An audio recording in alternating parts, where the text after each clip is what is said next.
Of ये सोचना कितना अजीब लगता है ना कि मध्य पूर्व के आसमान में अगर कोई मिसाइल दागी जाती है तो पंजाब या असम के किसी खेत में यूरिया की बोरी तुरंत महंगी हो जाती है।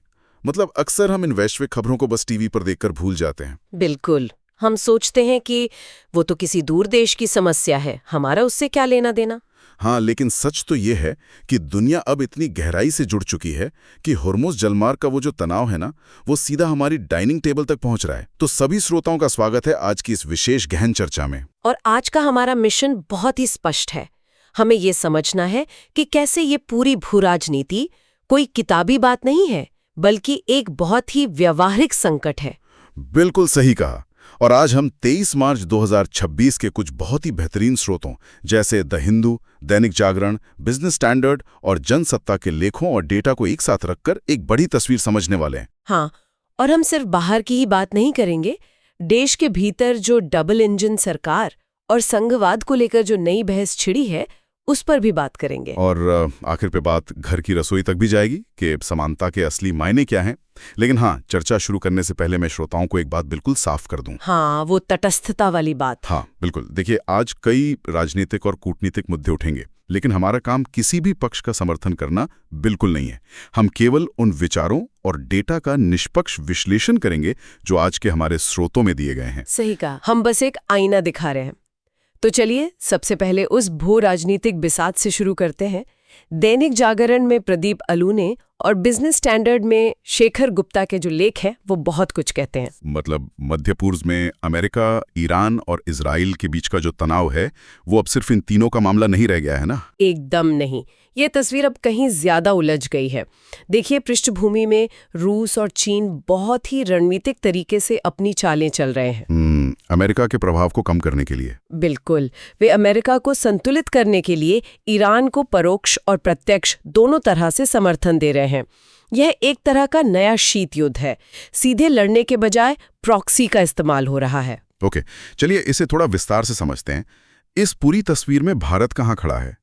हम तो खुद को विश्व गुरु कहते हैं, लेकिन शेखर गुप्ता का लेख पढ़कर तो लगता है कि हम एक टाइट रोप वॉकर हैं। हाँ, रस्सी पर चलने वाले नट की तरह। वही तो, मतलब एक हाथ में अमेरिका और इजराइल के साथ कूटनीति संभालनी है, दूसरे हाथ में ईरान के साथ पुराने रिश्ते बचाने हैं, और नीचे गिरने का तो कोई स्कोप ही नहीं है। यहाँ जो बात सबसे दिलचस्प है वो ये है कि इसे अक्सर लोग अवसरवाद कह देते हैं कि हम सबके दोस्त हैं, यानी किसी के दोस्त नहीं हैं। हाँ, ये सवाल तो उठता ही है। कल को कोई बड़ा संकट आया तो हम किस पर भरोसा करेंगे? लेकिन शेखर गुप्ता इसे अवसरवाद नहीं, यथार्थवाद या प्रैग्मैटिज्म मानते हैं। मैं समझाती हूँ। भारत अब नेहरू युग वाले उन नैतिक उपदेशों से बहुत आगे बढ़ चुका है। मतलब अब हम दुनिया को नैतिकता का पाठ नहीं पढ़ाते? बिल्कुल नहीं। आज हमारी विदेश नीति हमारी अपनी क्षमताओं और राष्ट्रीय जरूरतों पर टिकी है। अब जरा हमारी निर्भरता देखिए। आज मध्य पूर्व में हमारे 7 औपचारिक रणनीतिक साझेदार हैं। यूएई, सऊदी अरब, मिस्र, कतर। हाँ, ओमान, कुवैत और इजराइल भी। लेकिन इसके बावजूद हम ईरान के साथ भी नागरिक और व्यापारिक संबंध बनाए हुए हैं। क्यों? क्योंकि खाड़ी देशों में लगभग 90 लाख से 1 करोड़ भारतीय काम कर रहे हैं। बाप रे, 1 करोड़! और वे अरबों डॉलर की रेमिटेंस भेजते हैं। सही कहा। और भारत एक मध्यम शक्ति है। हमें रक्षा के लिए अमेरिका और रूस चाहिए, ऊर्जा के लिए खाड़ी देश चाहिए, इलेक्ट्रॉनिक्स के लिए चीन चाहिए। तो मतलब ये निर्भरता का ऐसा जाल है जिसे हम काट ही नहीं सकते। अगर एक गुट के साथ गए तो हमारी सप्लाई चेन टूट जाएगी। और यही यथार्थवाद हमें पाकिस्तान से अलग करता है। लेख में बताया गया है कि पाकिस्तान कैसे सऊदी अरब की सुरक्षा और ईरान के साथ अपने भाईचारे के बीच बुरी तरह फंस गया है। भारत ने खुद को इस पशुपेश से बचा लिया। लेकिन जब ऐसे संकट आते हैं तो संयुक्त राष्ट्र क्या कर रहा है? दैनिक जागरण में डॉक्टर सुजीत सिंह का लेख तो पूरी तरह से उम्मीद तोड़ देता है। डॉक्टर सिंह का तर्क बहुत सीधा और तीखा है। वीटो पावर की राजनीति ने संयुक्त राष्ट्र को पंगु बना दिया है। कोई भी प्रस्ताव जो किसी महाशक्ति के खिलाफ होता है, उस पर तुरंत वीटो लग जाता है। तो इसका मतलब जो ढांचा द्वितीय विश्व युद्ध के बाद बना था वो आज की इस बहुध्रुवीय दुनिया में पूरी तरह एक्सपायर हो चुका है। बिल्कुल एक्सपायर हो चुका है। इसीलिए डॉक्टर सिंह कहते हैं कि अगर यूएन को बचाना है तो सुरक्षा परिषद में भारत, जापान और जर्मनी जैसे देशों को लाना ही होगा। ओहो, अगर ऐसा नहीं हुआ तो देश अपनी सुरक्षा के लिए छोटे छोटे गुट बना लेंगे। हाँ, और दुनिया और भी ज्यादा अस्थिर हो जाएगी। खैर, यहाँ से बात सच में बहुत रोचक हो जाती है, क्योंकि ये सब तो न्यूयॉर्क और जिनेवा की बातें लग रही हैं, लेकिन द हिंदू में नितिका फ्रांसिस का जो डेटा है वो इस पूरी अमूर्त कूटनीति को सीधे हमारे खेतों की मिट्टी से जोड़ देता है। हाँ, जिसे हम बटरफ्लाई इफेक्ट कहते हैं। नितिका फ्रांसिस के डेटा के मुताबिक भारत अपनी जरूरत की प्राकृतिक गैस का 50% से अधिक आयात करता है। 50%? मतलब आधा हिस्सा हम बाहर से मंगाते हैं। और 2025 में ये लगभग 261 लाख मीट्रिक टन था, और इसमें से भी 40% से ज्यादा गैस सिर्फ एक देश से आती है, कतर से। और कतर से ये गैस हॉर्मोज जलडमरू मध्य से होकर ही तो गुजरती है, वही रास्ता जहां ईरान और इजराइल के तनाव की वजह से इस वक्त सबसे ज्यादा खतरा है। अगर हम इसे बड़ी तस्वीर से जोड़कर देखें तो इस एलएनजी का 30% हिस्सा सीधे उर्वरक क्षेत्र में जाता है, खासतौर पर यूरिया बनाने के लिए। ओह, एक मिनट, यहां रुकते हैं। यूरिया तो एक रासायनिक खाद है ना? इसे बनाने के लिए प्राकृतिक गैस की इतनी भारी मात्रा में क्यों जरूरत पड़ रही है? कोई विकल्प नहीं है क्या? असल में यूरिया उत्पादन एक एनर्जी इंटेंसिव प्रक्रिया है। इसमें बहुत ऊर्जा लगती है। पहले हम नेफ्था या फ्यूल ऑयल इस्तेमाल करते थे, जो प्रदूषण फैलाते थे। अच्छा, तो हमने प्रदूषण कम करने के लिए प्राकृतिक गैस को अपनाया? बिल्कुल। उत्सर्जन कम करने के लिए ये बहुत अच्छा कदम था, लेकिन इस अच्छे कदम ने हमें वैश्विक भू राजनीतिक झटकों के सामने पूरी तरह खोल कर रख दिया। अरे बाप रे, ये तो एक अजीब सा विरोधाभास है। पर्यावरण बचाने गए और खाद्य सुरक्षा को कूटनीति के सामने बंधक बना दिया। विडंबना यही है। जरा आंकड़े देखिए। भारत में यूरिया की सालाना खपत करीब 387 लाख मीट्रिक टन है। और हम बनाते कितना है? हमारा घरेलू उत्पादन मुश्किल से 306 लाख मीट्रिक टन है। तो जो बची हुई मांग है उसके लिए हम आयात पर निर्भर हैं। 2024-25 में ही हमने 2300 लाख मीट्रिक टन से अधिक आयात किया। और इस आयात का 71% हिस्सा उसी मध्य पूर्व से आता है। ओमान से 45%, बाकी सऊदी, कतर और यूएई से। सब हॉर्मुज के रास्ते। इसी वजह से जब पेट्रोनेट एलएनजी जैसी कंपनी फोर्स मेजर घोषित करती है तो वो एक बहुत बड़ा रेड फ्लैग होता है। फोर्स मेजर मतलब हालात नियंत्रण से बाहर है और सप्लाई की कोई गारंटी नहीं। बिल्कुल। और इसका जमीनी असर ये होता है कि यूरिया प्लांट आधी क्षमता पर चलने लगते हैं। तो अगर यूरिया नहीं बनेगा तो किसानों को खाद नहीं मिलेगी, फसल कम होगी, अनाज महंगा होगा और पूरे देश में महंगाई बढ़ जाएगी। और जब बाहरी झटके इतने जोरदार हों तो देश का आंतरिक ढांचा मजबूत होना बहुत जरूरी है। क्या हम इस झटके को सहने के लिए अंदर से एक हैं? तो इस सब का असल मतलब क्या है? द हिंदू में एसवाई कुरैशी का जो लेख है वो इसी आंतरिक ढांचे पर, यानी हमारे संघवाद पर सवाल उठाता है। उनका डबल इंजन वाला तर्क बहुत दिलचस्प है। का नारा सुनने में बहुत अच्छा लगता है, लेकिन कुरैशी साहब का सवाल ये है कि अगर केंद्र और राज्य में अलग अलग पार्टियां हों तो क्या होगा? हाँ, मतलब एक आम आदमी तो चाहता है कि सड़कें बने, अगर दोनों जगह एक ही पार्टी होगी तो टकराव नहीं होगा। इसमें बुराई क्या है? ये एक बहुत महत्वपूर्ण सवाल खड़ा करता है। संविधान के हिसाब से देखिए, जो टैक्स का पैसा है वो गणराज्य का है, किसी सत्ताधारी पार्टी का नहीं। तो क्या विकास इस बात पर निर्भर करेगा कि राज्य में किस पार्टी की सरकार है? यही तो उनकी चिंता है। विकास राजनीतिक विचारधारा का मोहताज नहीं होना चाहिए। इस लेख में दक्षिण भारतीय राज्यों की पीड़ा भी है। हाँ, तमिलनाडु और केरल जैसे राज्यों ने तो जनसंख्या नियंत्रण में बेहतरीन काम किया है। बिल्कुल, लेकिन उसका सिला क्या मिला?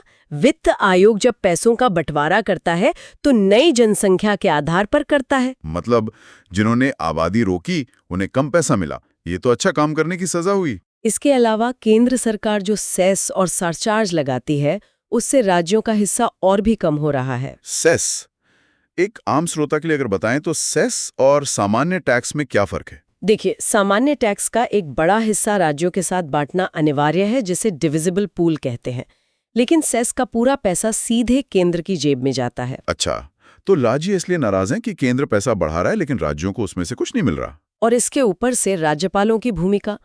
तमिलनाडु, केरल और पंजाब में राज्यपालों ने बिलों को महीनों तक रोके रखा। ये तो जनता के फैसले का अपमान है। अगर चुनी हुई सरकार कोई बिल ला रही है और नियुक्त राज्यपाल उसे रोक दे। सुप्रीम कोर्ट ने भी 2023 और 2025 में यही कहा है। कोर्ट ने साफ किया कि राज्यपाल इस तरह अपनी निष्क्रियता का इस्तेमाल वीटो की तरह नहीं कर सकते। तो अगर भारत का संघीय ढांचा एक ट्रेन है और अलग अलग पार्टियां हैं, तो ऐसा लगता है एक इंजन आगे खींच रहा है और दूसरा यानी राज्यपाल रिवर्स गियर में पीछे खींच रहा है। बिल्कुल सही एनालॉजी है। इसीलिए संस्थागत सुधार चाहिए।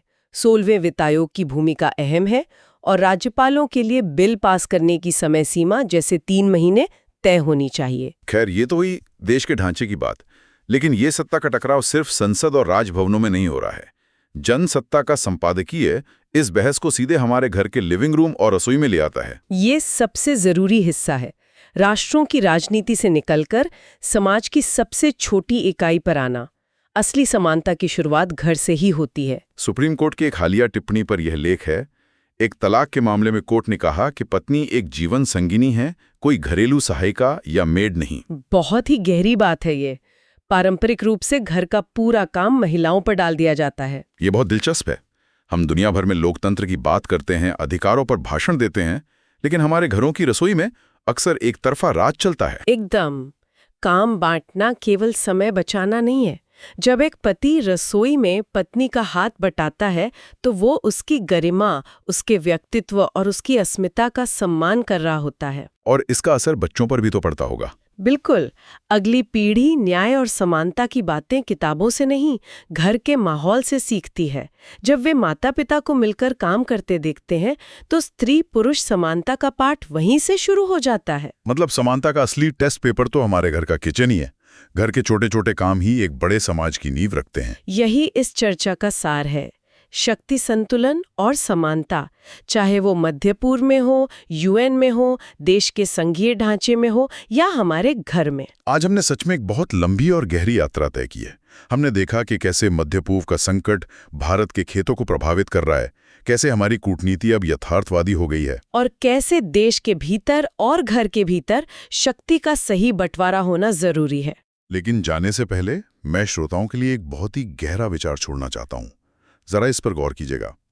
आज एक तरफ यूएन जैसी वैश्विक संस्थाएं कमजोर हो रही हैं और दूसरी तरफ हर देश अपनी सुरक्षा और खाद्य ऊर्जा की सप्लाई के लिए आत्मनिर्भर होने की ओर भाग रहा है। तो क्या आने वाले भविष्य में हम वैश्वीकरण यानी ग्लोबलाइजेशन का अंत देखेंगे? ये एक बहुत ही डरावना लेकिन सच होने वाला परिदृश्य है। क्या पूरी दुनिया छोटे छोटे क्षेत्रीय गुटों में बढ़ जाएगी, जहां हर देश सिर्फ अपने भरोसेमंद पड़ोसियों के साथ व्यापार करेगा? और अगर ऐसा हुआ तो भारत जैसे मध्यम शक्ति वाले देशों को अपनी पूरी कूटनीति कितनी बदलनी पड़ेगी? इस विचार पर मंथन करना बहुत जरूरी है।